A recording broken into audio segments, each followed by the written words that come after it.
Hello viewers, যারা class 6 এ পড়ছো, আজকে তাদেরকে আমি তাদের পরিবেশ বিজ্ঞান থেকে নিয়ে চলে এসেছি থার্ড ইউনিট টেস্ট পরীক্ষার সাজেশন প্রশ্ন। তোমাদের আজকে বলে দেবো তোমাদের পরিবেশ বিজ্ঞানের কোন কোন চ্যাপ্টার থেকে কোন কোন প্রশ্নগুলো ভালো করে দেখে গেলে অনায়াসে তোমরা কিন্তু তোমাদের পরিবেশ বিজ্ঞানের 70 পাবে ফাইনাল পরীক্ষায়। তো আর দেরি না করে চলে এসেছি তোমাদের সাজেশন প্রশ্নগুলো নিয়ে। কি কি অধ্যায় তোমাদের রয়েছে সেটা ভালো করে দেখে নাও। রয়েছে সাধারণ যন্ত্রসমূহ, রয়েছে জীববৈচিত্র্য শ্রেণীবিভাগ, কতগুলো প্রাণীর বিশেষ প্রাণীর বাসস্থান ও আচার আচরণ, বজ্র পদার্থ, মৌলিক যৌগিক মিশ্র পদার্থ, মাপযোগ্য পরিমাপ, বল ও শক্তি। এই কটা অধ্যায় থেকে তোমাদের ফাইনালে পরীক্ষাতে প্রশ্ন দেবে। তো ভালো করে দেখে নাও কি কি করবে।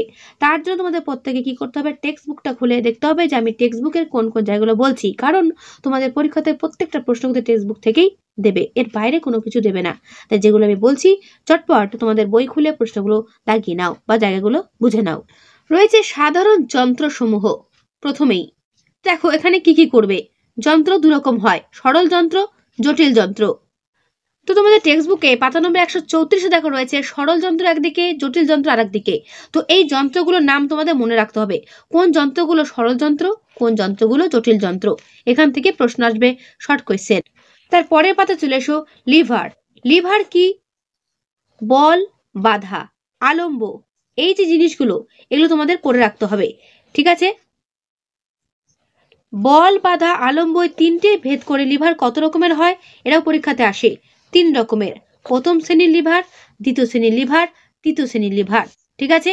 এই জায়গাটা ভালো করে দেখে যাবে, দেখবে যেভাবে ঘুরিয়ে ফিরিয়ে প্রশ্ন দিক না কেন তোমরা কিন্তু পারবে। এই আলম্ব, বাধা আর যে বল, এই তিনটে জিনিসটা কিন্তু তোমাদের কিন্তু এখান থেকে মনে রাখতে হবে। তারপরে পাতা রয়েছে নততল। নততলের বৈশিষ্ট্যটা পড়বে, তার ঠিক নিচে চলে এসে নততল বলতে কি বোঝো। এই যে ছবিটা দেখতে পাচ্ছ এইটা ভালো করে মনে রাখবে, ঠিক আছে? ভূমি ও নততলের মাঝে কোণ যত ছোট হবে নততলের সুবিধা তত বেশি হবে, ঠিক আছে? এখান থেকে তোমাদের পরীক্ষাতে কিন্তু প্রশ্ন থাকবে। আমি যে জায়গাগুলো বলছি এগুলো ভালো করে তোমরা কিন্তু দেখে নাও, পরীক্ষাতে কিন্তু এখান থেকে প্রশ্ন আসবে। স্ক্রু, পুলি, চক্র, অক্ষদণ্ড এগুলো কি, ঠিক আছে? এর প্রয়োজনীয়তা কি? তারপরে পাতা চলে এসো যে স্ক্রুর গায়ে যে ধাতব প্যাচ থাকে সেগুলো আসলে কি? সেগুলো আসলে কিন্তু নততল, দেখবে খাঁচকাটা থাকে, সেগুলো কি? সেগুলো কিন্তু নততল, ঠিক আছে? এই জায়গাগুলো ভালো করে একবার জাস্ট পড়ে রাখবে, তাহলেই হবে। ওকে, এরপর চলে এসো পুলি বা কপিকল। এটা দেখবে তোমাদের কুয়ো থেকে জল তোলার সময় আমরা দেখতে পাই ঠিক এই জায়গাটা একটা জিনিস থাকে গোল করে, তো সেইটার কি বলা হয়? কপিকল। তাহলে কপিকল কি যন্ত্র এটা মনে রাখবে, বা পুলি এটা কি যন্ত্র মনে রাখবে। কপিকল পুরো বৈশিষ্ট্যটা ভালো করে মনে রাখবে। তার কপিকলের যে বাধা সেটা কোথায় হচ্ছে বা ভারটা কোথায় হচ্ছে, এই যে ছবির মাধ্যমে যেটা দেখাচ্ছে এটা কিন্তু মনে রাখবে। অ্যাক্সেল কোনটাকে বলে মনে রাখবে, ঠিক আছে? ছবি ধরে ধরে এগুলো পড়বে, দেখবে এখান থেকে প্রশ্ন তোমরা নিজেরাই উত্তর দিতে পারবে। চক্র, অক্ষদণ্ড কি? এখান থেকে তোমাদের প্রশ্ন আসবে। চক্র, অক্ষদণ্ড কোন জায়গাটা হয়, ঠিক আছে? ঘূর্ণন অক্ষ কোনটি হয় এটি ভালো করে দেখে রাখবে। ঘূর্ণন অক্ষ বলতে কি বোঝো, ইম্পর্টেন্ট প্রশ্ন। তারপরে পাচ্ছ যন্ত্রে কি করে তোমরা পরিচর্যা করবে। যন্ত্রের পরিচর্যা করতে গেলে কি কি করা দরকার এইটা একবার পড়বে, ঠিক আছে? তাহলে এর আগের চ্যাপ্টারে আমি কি কি বললাম বুঝতে পারলে সেগুলো করবে, তার মধ্যেই কমন পাবে। এর পরের চ্যাপ্টার হলো জীব বৈচিত্র্যতা শ্রেণী বিভাগ। তো দেখো এখানে কি কি করবে। দেখো রয়েছে একই বৈশিষ্ট্যযুক্ত জীবকে প্রজাতি বা ইংরেজিতে বলে স্পিসিস। তাহলে প্রজাতি বলতে কি বোঝায় এটা কিন্তু পরীক্ষাতে আসবে, ঠিক আছে? যেমন ধরো বাঘ একটা প্রজাতি, বিড়াল একটা প্রজাতি, বোঝা গেল? এগুলো কিন্তু প্রজাতি। ঠিক তার নিচে চলে এসো, দেখো হোমোস্যাপিয়েন্স লেখা রয়েছে। এটি কি? এটি মানুষের প্রজাতির নাম, অর্থাৎ মানুষের বিজ্ঞানসম্মত নাম। ওকে, এটা কিন্তু পরীক্ষাতে আসবে। এইগুলো ভালো করে তোমরা নোট ডাউন করো, এর বাইরে কিছু পড়ার দরকার নেই। বারবার করে বলছি আমি যেগুলো দেখাবো সেগুলোই পড়ো, পরীক্ষাতে প্রত্যেকের ফুলে ফুল মার্কস হবেই। তারপরে পাতে চলে এসো, দেখো বাঘকে এক এক জায়গায় এক এক নামে ডাকছে, ঠিক আছে? আমরা বলি বাঘ, ইংরেজরা বলে টাইগার, আবার দক্ষিণ ভারতে কোথাও বাঘকে বলে হুলি বা কোথাও পুলি, এগুলো মনে রাখবে। ডান দিকে দেখো রয়েছে বাঘের বিজ্ঞানসম্মত নাম প্যান্থেরা টাইগ্রেসা, এটাও ভালো করে দেখে রাখবে। এই পাতা ঠিক নিচে চলে আসো, ইম্পর্টেন্ট জায়গা রয়েছে যে বিজ্ঞানীরা প্রজাতিদের নিয়ে যে জীবজগৎ তাকে 6টা ভাগে ভাগ করেছেন, সেই 6টা ভাগকে মনে রাখার চেষ্টা করবে। এই এক একটা ভাগকে বলা হয় জীবরাজ্য বা কিংডম, ঠিক আছে? মনে রাখবে। জীবজগতে 6টা রাজ্যের এক একটা নাম রয়েছে, যেমন প্রাণী রাজ্যকে হলো অ্যানিমালিয়া, ঠিক আছে? উদ্ভিদ রাজ্য বলা হয় প্ল্যান্টি। এইগুলো পড়বে, ব্যাঙের ছাতা আর অন্যান্য সব ছত্রাকদের রাজ্যকে বলা হয় ফানজাই। এককোষী উদ্ভিদের এবং যাদের দেহ বলতে একটাই কোষ, তাদের আবার 3টি রাজ্যে ভাগ করা যায়। ব্যাকটেরিয়া রাজ্য, যার নাম ব্যাকটেরিয়া, ঠিক আছে, আর রয়েছে প্রোটোজোয়া, আর রয়েছে ক্রোমিস্টা, ঠিক আছে। তাহলে যারা এককোষী জীব তাদের আবার 3টি পর্যায়ে ভাগ করা হচ্ছে, ব্যাকটেরিয়া, প্রোটোজোয়া, ক্রোমিস্টা। হাইলাইট করা জায়গাগুলো ভালো করে পড়বে। ভাইরাস কাকে বলে? ভাইরাসকে বলে জীব ও জ্বরের মাঝামাঝি অবস্থা, ঠিক আছে। ভাইরাসের বৈশিষ্ট্যটা পড়বে। তারপর দেখো রয়েছে উদ্ভিদের রাজ্য প্ল্যান্টি, ব্যাকটেরিয়া রাজ্যকে বলা হয় মোনেরা, প্রাণী রাজ্যকে বলা হয় অ্যানিমালিয়া, জীবের রাজ্যকে বলে প্রোটিস্টা, ছত্রাক রাজ্য বলে ফানজাই, ঠিক আছে। এগুলো মনে রাখবে। তাহলে Animalia, Fungi, Plantae, Monera, Protista, okay. কয়েকটা অমেরুদণ্ডী প্রাণীর নাম পড়ে রাখবে।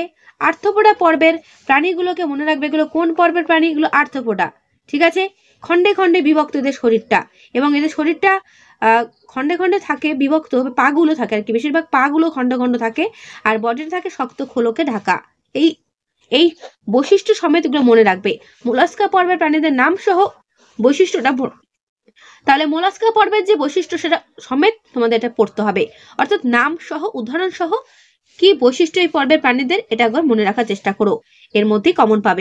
পরের পাতা দেখো একটা বক্সের মধ্যে বিভিন্ন প্রাণীদের নাম, তাদের বৈশিষ্ট্য এবং তাদের জাতিকে কি বলা হয় ডান দিকে দেওয়া রয়েছে, ঠিক আছে। কৃমিগুলোকে বলা হয় অ্যাক্স হেলমেন্থিস, প্লাটিহেলমিনথিস, এগুলো মনে রাখবে, ঠিক আছে। বিভিন্ন প্রাণীদের নাম, তাদের বৈশিষ্ট্য, তাদের জাতিকে কি বলা হয়, এগুলো কিন্তু ভালো করে করোটা বলতে কি বোঝো, পরীক্ষাতে কিন্তু এটা আসে, ঠিক আছে। মেরুদণ্ডী প্রাণীদের বৈশিষ্ট্য কি তোমরা জানো? পাতা নম্বর 46-146-এ হার্বস কি উদাহরণ সহ, শ্রাবস কি বা গুল্মজাতীয় উদ্ভিদ বলতে কি বোঝো, ট্রি বা বৃক্ষজাতীয় উদ্ভিদ বলতে কোনগুলোকে বোঝানো হয়, উদাহরণ সমেত এগুলো কিন্তু পড়বে। শ্যাওলার বৈশিষ্ট্য, ঠিক আছে। শ্যাওলাকে বলা হয় জলের রেশম বা ওয়াটার সিল্ক, মনে রাখবে। তাহলে জলের ওয়াটার বা ওয়াটার সিল্ক কাকে বলে? শ্যাওলাকে। ব্রায়োফাইটটা বলতে কি বোঝো? মস জাতীয় উদ্ভিদের ব্রায়োফাইট বলা হয়, ঠিক আছে, মনে রাখবে। কতগুলো অপুষ্পক উদ্ভিদের নাম। টেরিডোফাইটা বলতে কি বোঝো বা ফার্ন জাতীয় উদ্ভিদ কি, ব্যক্তবীজী উদ্ভিদ কি, গুপ্তবীজী উদ্ভিদ কি, উদাহরণ সমেত এইগুলোই পরীক্ষাতে আসবে, ঠিক আছে। একবীজপত্রী ও দ্বিবীজপত্রী বলতে কি বোঝো, উদাহরণ সমেত। যেরকম ছোলা দ্বিবীজপত্রী, ভুট্টা একবীজপত্রী, অর্থাৎ যে বীজগুলো যখন তোমরা দেখবে এরকম ফাটালে দুটো বীজপত্র পাওয়া যায়, তো দেখবে ছোলাতে কিন্তু দেখতে পাও, বাট ভুট্টায় কি দেখতে পাও? ভুট্টায় কিন্তু একটাই থাকে, তো সেটা ভুট্টায় কিন্তু হয়তো অনেকগুলো বীজ থাকে ভুট্টাতে, বাট ভুট্টার একটা বীজ তোমরা হাফ করে খেতে পারো কি, তো সেখানে ভুট্টা কিন্তু একবীজপত্রী। এই একবীজপত্রী, দ্বিবীজপত্রী, গুপ্তবীজী, ব্যক্তবীজী, টেরিডোফাইটা, ব্রায়োফাইটা, এগুলো ভালো করে দেখবে। নিউক্লিয়াস থাকা একটি এককোষী জীবদের বলা হয় প্রোটিস্টা, ঠিক আছে। প্রোটিস্টা রাজ্যের বৈশিষ্ট্য মনে রাখবে, একটি নিউক্লিয়াস থাকে এর মধ্যে। ইউগ্লিনিয়া প্যারামেসিয়াম হলো এরা প্রোটিস্টা রাজ্যের অন্তর্ভুক্ত, ঠিক আছে। তারপর দেখো হচ্ছে মাশরুম, মাশরুম বলতে কাদের বোঝানো হয় পড়বে। ফানজাই কি পড়বে। এইগুলো যেগুলো দাগানো দেখতে পাচ্ছ এগুলো পড়বে, পরীক্ষাতে কিন্তু এর মধ্যেই কমন পাবে, বারবার করে বলতে। এর পরের চ্যাপ্টারে কতগুলো বিশেষ প্রাণীর বাসস্থান, আচার ও আচরণ। তো দেখো এই প্রথম পাতাতে রয়েছে পোকামাকড়দের আচরণ খুঁটিয়ে দেখেছেন দুজন বিজ্ঞানী, একজন চার্লস ডারউইন আর একজন জা-আরি ফাবা, ঠিক আছে, নামগুলো মনে রাখবে। তো পোকামাকড়দের আচরণ খুঁটিয়ে দেখেছেন এরকম দুজন বিজ্ঞানীদের নাম পড়ে রাখবে। শুঁয়োপোকার সারিবদ্ধ চলাটা নিয়ে কে বলেছিলেন? ফাবা, ঠিক আছে। তো ফাবা সম্পর্কে এখানে দেওয়া রয়েছে, এটা একবার পড়ে নিও, ওকে। ফাবা কি দেখেছিলেন শুঁয়োপোকা সম্পর্কে, তিনি কিন্তু সেটা আমাদের পরীক্ষাতে কিন্তু দিতে পারে। তারপর দেখো আরো রয়েছে বিজ্ঞানী ডারউইন এবং ফাবা এই আধুনিক আচরণ বিজ্ঞানের গুরুত্বপূর্ণ উত্তরসূরি বলে 3জনকে বিজ্ঞানীকে ধরা হয়। এরা হলেন নিকোটিন বার্জেন, কনরাড লোরেঞ্জ আর কার্ল ফন ফ্রিশ। এই নামগুলো মনে রাখবে। টিন বার্জেনের অনেক বিখ্যাত গবেষণার মধ্যে বিখ্যাত আবিষ্কার হলো পাখিদের বোকামি। তিনি কি করেছিলেন? পাখিদের বোকামিটা দেখেছিলেন। হেরিংগাল নামের পাখিরা মাটিতে ডিম পাড়ে ও তাদের তা দেয় পরীক্ষা করার জন্য তাদের বাসার পাশে আসল ডিমের থেকে অনেক বড় বেশি চকমকে ডিম রেখে দিলে মা বাবা পাখি তাড়াতাড়ি আসল ডিম ছেড়ে সেই নকল ডিমে তা দিতে চেষ্টা করে। লরেন্স দেখেছিলেন হাঁস ডিম ফুটে বেরোবার সময় যাকে সামনে দেখে তাকেই মা বলে, ভেবে পুরো ছেলেবেলাটা তার পেছন পেছন ঘুরে বেড়ায়। বোঝা গেল? তাহলে এই জিনিসগুলো কোন বিজ্ঞানী দেখেছিল এগুলো কিন্তু মনে রাখবে। ঠিক আছে, এরকম লাইন তো তোমাদের প্রশ্ন দেবে যে শুয়োপোকার ব্যাপারটা কে দেখেছিল, বিজ্ঞানী ফেবা, সেখানে যদি দারুণ যদি টিক দিয়ে দাও তাতে ভুল হয়ে যাবে। তো এই তথ্যগুলো গল্পের মতো করে পড়বে। কোন বিজ্ঞানী কোন তথ্য দিয়েছিলেন, যেরকম মৌমাছির নাচের ভাষা করেছিলেন বিজ্ঞানী ফন ফ্রিশ, ইনি করেছিলেন মৌমাছির নাচের ভাষাটা দেখেছিলেন। ঠিক আছে, এগুলো মনে রাখবে। যে মৌমাছিটি খবর এনেছে সে বিশেষ বিশেষ ভঙ্গিতে চাকের ওপর নেচে সঙ্গীদের বুঝিয়ে দেয় কোন দিকে কতদূর সেই রসভরা ফুলেরা আছে। বোঝা গেল? তার টিনবার্জেন, লোরেঞ্জ আর ফনফ্রিশকে তাদের গবেষণার কৃতিত্বের জন্য নোবেল পুরস্কারও কিন্তু দেওয়া হয়েছিল। জেন গুডাল প্রথম মহিলা যিনি বন্য শিম্পাঞ্জিদের আচার আচরণ সেটা পরীক্ষা করেছিলেন। তাহলে বন্য শিম্পাঞ্জিদের আচার আচরণ দেখেছিলেন কে? Gen Goodall. এই নামগুলো মনে রাখবে, কোন বিজ্ঞানী কোন পশুদের কি দেখেছিলেন এটা কিন্তু তথ্য সহ পড়বে। যেটা বলছি শুনে নাও। তিনি কি বলেছিলেন না শিম্পাঞ্জিরা কাঠি দিয়ে উই পোকা খুঁচিয়ে বার করে খায়। ঠিক আছে, এই তথ্যটা দিয়েছিলেন উনি। এরপর চলে আসো, সালিম আলী ভারতীয় পাখিদের আচার আচরণ নিয়ে লিখেছেন। রাঘবেন্দ্র গাডাক্কার গবেষণা করেন যে বোলতাদের সমাজ ব্যবস্থা কিরকম সে বিষয়ে। এম কে চন্দ্রশেখর বাদুর ও অন্যান্য অনেক প্রাণীর শরীর কিরকম হয়, মানে সময় মেনে চলে কাজ করে সেটা জেনেছেন। রতনলাল ব্রহ্মচারী গবেষণা দেখা গেছে কিভাবে আর কি বাঘরা মূত্রের মধ্যে গন্ধ মিশিয়ে বা ফেরোমেন মিশিয়ে নিজের এলাকা চিহ্নিত করতে পারে তার কথা। তাহলে এগুলো সব ভারতীয় বিজ্ঞানী। ঠিক আছে, যে নামগুলো পড়লে সালিম আলী, রাঘবেন্দ্র গাডাক্কার, এগুলো মনে রাখবে, এগুলো ভারতীয় বিজ্ঞানী। সবশেষ তোমার জানাবো গোপালচন্দ্র ভট্টাচার্যের কথা। ইনি কি করেছিলেন? সারা জীবন উনি বাংলার পোকামাকড়দের আচার আচরণ খুঁটিয়ে রেখেছেন, তাদের নিয়ে পরীক্ষা নিরীক্ষা করেছেন। কে? গোপালচন্দ্র ভট্টাচার্য। ইনি কিন্তু বাঙালি। বোঝা গেল? তাহলে বাংলার কীটপতঙ্গ বইটি থেকে তার সব থেকে বিখ্যাত লেখা, যেখানে তিনি এগুলো তিনি করেছেন। ঠিক আছে, এখানে তার গোপালচন্দ্র ভট্টাচার্যের লেখা কিছু আকর্ষণীয় ব্যাপার এখানে দেওয়া রয়েছে, একবার পড়ে নিয়ে যদি তোমাদের ইচ্ছে হয়। আর এইগুলো সাজেশনের কিছুই নেই, এগুলো তোমার ডিটেলস পড়তে হবে যে পিঁপড়াদের কি কি আর কি সমাজবদ্ধ জীব তো পিঁপড়ারা, তো এদের বৈশিষ্ট্যটা কি তোমাদের কিন্তু পুরোটা গল্পের মতো করে পড়ে রাখতে হবে। পিঁপড়াদের অনেক গুণ রয়েছে যেগুলো তোমাদের না পড়লে জানা যাবে না, তাই এটা কিন্তু কিছু বাদ দেবে না, পিঁপড়ে তথ্য সবটাই পড়বে। তারপর রয়েছে উইপোকা। উইপোকা সম্পর্কেও পুরো ডিটেলস তোমাদের গল্পের মতো পড়তে হবে। মৌমাছি নিতে তোমরা অনেকটাই জানো, তবুও তোমরা চেষ্টা করবে মৌমাছির পুরো ব্যাপারটা একবার পড়ে নিতে, এগুলোর বাদ দেওয়ার কিছুই নেই। হাতি, শিম্পাঞ্জি, এগুলো জাস্ট ব্লু আর রেড কালারের যে লেখাগুলো রয়েছে সেগুলোই পড়বে, ব্লু আর রেড কালার লেখাগুলোই পড়বে হাতি আর শিম্পাঞ্জির ক্ষেত্রে। কয়েকটি পরিযায়ী পাখির নাম, তাদের বৈশিষ্ট্য। ঠিক আছে, কাকটা পুরোটাই পড়বে। ওকে, ভেরি ভেরি ইম্পর্টেন্ট হচ্ছে মশা। মশার তিনটে ভাগ রয়েছে, এডিস, কিউলেক্স আর অ্যানোফিলিস। এই তিনটে মশা কি কি রোগ ছড়ায়, ভেরি ভেরি ইম্পর্টেন্ট, এগুলো পড়তে হবে তোমাদের। ঠিক আছে, তারপর চলে সব মাছ। মাছেদের মধ্যে যে লাল কালার ওয়ার্ডগুলো রয়েছে, লাল কালার লেখা লাইনগুলো, সেগুলো ভালো করে পড়বে, লাল কালারের লাইনগুলো ভালো করে দেখবে। ঠিক আছে, এরপর চলো সাপ। সাপেদের মধ্যে বিষহীন সাপ, বিষধর সাপ, এগুলো ভালো করে দেখবে। সাপের যে বৈশিষ্ট্য, সাপের চোয়ালের দুদিকে কিন্তু ছড়িয়ে বিশাল বড় হাঁ করতে পারে এরা। ঠিক আছে, পুরো বৈশিষ্ট্য, সাপের যে ঘ্রাণ শক্তি কতটা রয়েছে, সাপের কিন্তু কান নেই, এটা একটা ইম্পর্টেন্ট তথ্য। ঠিক আছে, এগুলো পড়ে রাখবে, জাস্ট লাল কালারের দেওয়া লাইনগুলো ভালো করে পড়বে, তাহলেই হবে। বিষধর সাপ এবং বিষহীন সাপ যেগুলো নাম সহ মনে রাখবে। তারপর চলে আসো বাঘ। বাঘের মধ্যে যে জায়গাগুলো পড়বে লাল কালার লাইনগুলো অবশ্যই পড়বে। তার সঙ্গে দেখো রয়েছে বাঘের চোখে রেটিনায় ট্যাপেটাম লুসিডাম বলে একটা বস্তু থাকে, তাই অল্প আলোতে বাঘ কিন্তু মানুষের থেকেও 6 গুণ ভালো দেখতে পায়। এটা ইম্পর্টেন্ট একটা প্রশ্ন, শর্ট কোশ্চেন ইম্পর্টেন্ট। বাদ বাকি লাল কালার লাইনগুলো তো পড়তেই হবে। এরপর চলে আসো তিমি। তিমি তো জানো তোমরা প্রত্যেকে স্তন্যপায়ী প্রাণী। তিমির যে শরীরের যে বৈশিষ্ট্য, ওদের জীবনে জলের সাথে মানিয়ে নেওয়ার জন্য ওদের হাত দুটো পরিণত হচ্ছে সাঁতার কাটার অঙ্গ ফ্রি পারে। ঠিক আছে, ওরা কিন্তু ফুসফুস দিয়ে শ্বাসকার্য চালায়, তোমরা জানো। আর কি রয়েছে, ওদের চামড়ার নিচে একটা পুরু স্তর থাকে, যার নাম হচ্ছে ব্লাবার। এই তথ্যগুলো কিন্তু পড়ে রাখবে তিমি সম্পর্কে। ব্লু কালার এবং রেড কালার লাইনগুলো জাস্ট ভালো করে পড়ো, তাহলেই দেখবে বুঝে যাবে। ঠিক আছে, কোন তিমি সুরেলা গানের সাহায্যে নিজেদের মধ্যে যোগাযোগ রাখে? উত্তর হ্যামব্যাক তিমি। ঠিক আছে, নীল তিমির বৈশিষ্ট্যটা পড়ে রাখবে। এরপরের চ্যাপ্টার হচ্ছে বজ্র পদার্থ। দেখো কি কি করবে। পাতা নম্বর চলে এসো 177-এ। জৈব ভঙ্গুর বর্জ্য পদার্থ, জৈব অভঙ্গুর বর্জ্য পদার্থ বলতে কি বোঝো, এগুলো পড়বে। 2 নম্বর জন্য ইম্পর্টেন্ট, বর্জ্য পদার্থের শ্রেণী বিভাগ করো, কোথায় কি কি বর্জ্য পদার্থ পাওয়া যায় সেগুলো দেখবে। দেখে নিলে তারপরে পাতাতেও রয়েছে বর্জ্যের পুনর্ব্যবহার কি করে করা সম্ভব, এটা কিন্তু বড় প্রশ্ন আসবে। 4R বলতে কি বোঝো বা ফোড়ার পদ্ধতি বর্ণনা করো।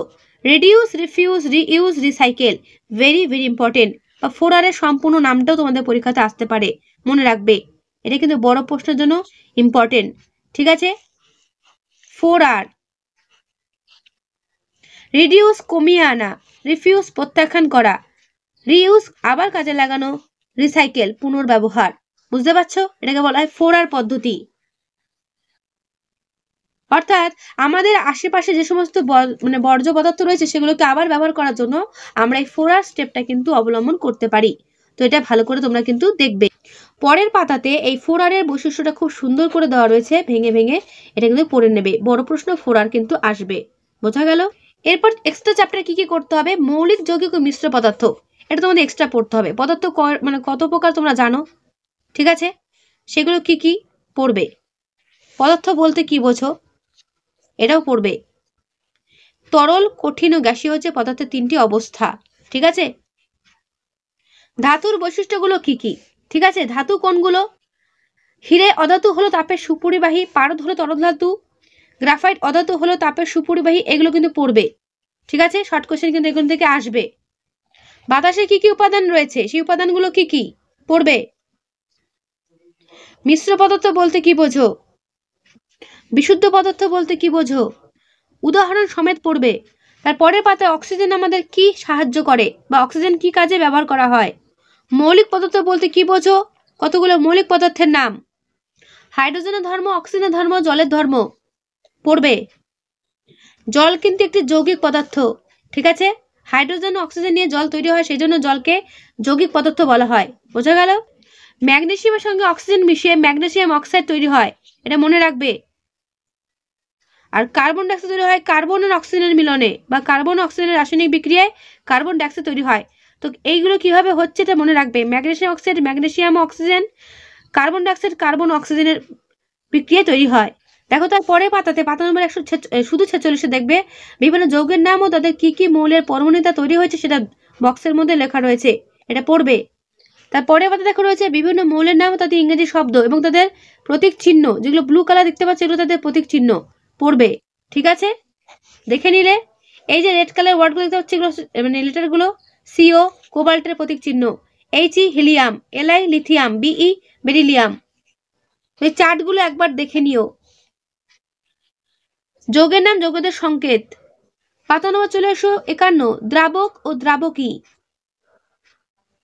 চিনি শরবতের দ্রাবক কোনটি, দ্রাবক কোনটি, ঠিক আছে? কেলাসন পদ্ধতি কি, কেলাসন পদ্ধতির মাধ্যমে কি করা যায়। কোন পদার্থের দ্রবণ থেকে কঠিন দ্রাবককে আলাদা করা যায়। চুম্বকের সাহায্যে মিশ্র পদার্থের পৃথককরণ কিভাবে করবে, পরীক্ষার আকারে দেখাও, বড় প্রশ্নের জন্য ইম্পর্টেন্ট। এরপরে রয়েছে মাপযোগ বা পরিমাপ। এই মাপযোগ ও পরিমাপ থেকে এই জায়গাটা ভালো করে দেখবে, কোন রাশির কোন এককে মাপা হয়। কোনো কিছু তরল কিন্তু আমরা আয়তন মাপনের যন্ত্রের সাহায্যে মাপি, এটা পড়ে রাখবে। এসআই পদ্ধতিতে আয়তনের একক কি, ঘনমিটার। সময় মাপের যন্ত্র হলো ঘড়ি। কোন ঘড়িকে স্টপওয়াচ বলে এবং কোনগুলোকে ডিজিটাল স্টপওয়াচ বলে। পরিমাপে অনুমানের গুরুত্ব কি। উষ্ণতা মাপা হয় কোন যন্ত্র দিয়ে, থার্মোমিটার। আর্ক অক্সানোমিটার বলতে কি বোঝো, এই যন্ত্র দিয়ে কি পরিমাপ করা হয়। বৃদ্ধির হার সমান কি, ভর মাপা হয় কিসের সাহায্যে। উচ্চতা মাপা হয় কোথায়, সেন্টিমিটার স্কেলে। তারপরে চ্যাপ্টার বল ও শক্তির প্রাথমিক ধারণা। স্থির বস্তু কি, গতিশীল বস্তু বলতে কি বোঝো, বল কি, বলের একক কি। দেখতে পাচ্ছ এইগুলোই আসবে পরীক্ষা। চৌম্বক পদার্থ বলতে কি বোঝো, উদাহরণ সমেত দেখে নাও। অভিকর্ষ কি, ওজন কি, ওজনের একক কি। শক্তির উৎস কি, শক্তি শৃঙ্খলের ধারণা বলতে কি বোঝো। প্রথম শ্রেণীর খাদক, দ্বিতীয় শ্রেণীর খাদক, সর্বভুক উৎপাদক বলতে কি বোঝো। খাদ্য শৃঙ্খল কি, খাদ্য পিরামিড বলতে কি বোঝো। খাদ্য জাল কি। লিন্ডেম্যানের 10% সূত্র বা 10% সূত্র বড় প্রশ্নের জন্য ইম্পর্টেন্ট, করবে। শক্তির যে দুরকম উৎস রয়েছে, নবীকরণ অনবীকরণ, উদাহরণ সমেত করে রাখবে। দেশলাই বারুদ মানে দেশলাই কাঠির বারুদের এক দিকটা দেশলাই বাক্সের গায়ে বারুদ ঘষলে, বারুদ অংশে ঘষলে দেশলাই কাঠি জ্বলে ওঠে কেন, বড় প্রশ্নের জন্য পড়বে। ঘর্ষণের ফলে বস্তুর ক্ষয় হয়। তো তো ক্লাস 6-এর এই হলো পরিবেশ বিজ্ঞান থেকে সাজেশন প্রশ্ন, এগুলি ভালো করে করো, পরীক্ষাতে দেখবে এর মধ্যে কমন পাচ্ছ। তো তোমাদের 70-এর পরীক্ষার এই হলো সাজেশন, আশা করি প্রত্যেকেই বুঝতে পেরেছো, যেগুলো আমি দেখালাম এগুলো ভালো করে করো। তাহলে আজকের ভিডিওটা আমি এখানে শেষ করছি, দেখা হবে নেক্সট ভিডিওতে, ভালো থেকো সবাই।